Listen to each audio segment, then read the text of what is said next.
आखिर सीमेंट कैसे बनती होगी और फिर इसमें ऐसा क्या मिलाया जाता है जो दीवारों को इतना मजबूत बना देती है? तो चलिए देखते हैं कि फैक्ट्री में सीमेंट कैसे बनती है। असल में सीमेंट की फैक्ट्री आप कहीं भी नहीं लगा सकते। इसके लिए कुछ बातों का ध्यान रखना होता है।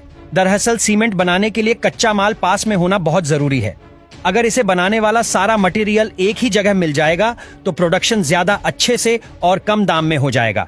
इसे बनाने के लिए जो कच्चा माल इस्तेमाल करते हैं वो भारी और सस्ता होता है। सीमेंट बनाने के लिए मैन्युअली 4 चीजों का इस्तेमाल किया जाता है। इसमें पहला ये लाइमस्टोन यानी कि चूना पत्थर।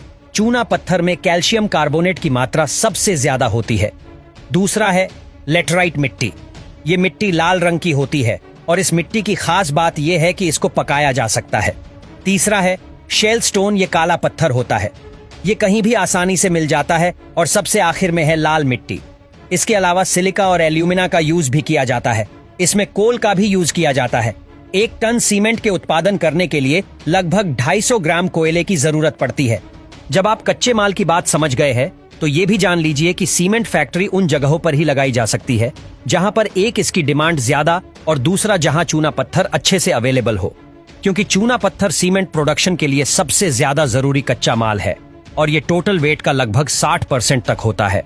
इससे ट्रांसपोर्ट का खर्चा भी कम हो जाता है और सीमेंट इंडस्ट्रीज को काफी ज्यादा मुनाफा मिल जाता है। अब आपको बताते हैं कि आखिर ये बनता कैसे है।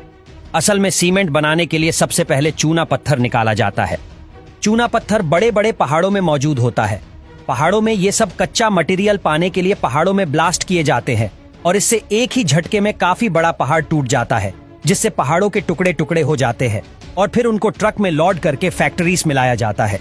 इसके बाद इन चारों चीजों को एक एक करके क्रशिंग मशीन की तरफ ले जाया जाता है। ये क्रशिंग मशीन इन सभी चीजों को अच्छे से बारीक करने का काम करती है।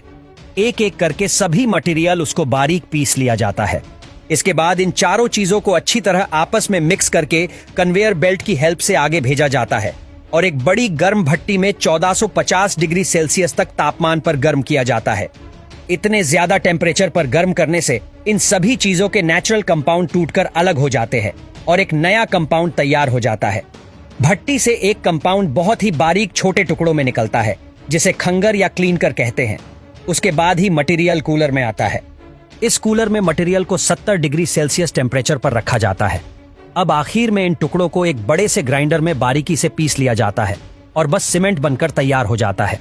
लेकिन इस सीमेंट के खोल तैयार किया गया है तो इसे दीवारों पर लगाना पॉसिबल नहीं होगा, क्योंकि सीमेंट पानी मिलते ही सख्त हो जाता है और ऐसा ना हो इसीलिए सीमेंट में जिप्सम मिलाया जाता है ताकि सीमेंट पानी में भीगने पर सख्त ना हो जाए।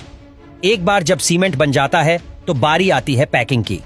दोस्तों, सीमेंट की पैकिंग का काम मशीनरी करती है और इसके लिए सीमेंट की पैकेट को मशीन में फिट कर दिया जाता है और फिर मशीन ऑटोमेटिकली सीमेंट के पैकेट में सीमेंट भर देती है। ये सीमेंट बाजार में बेचने के लिए जाते हैं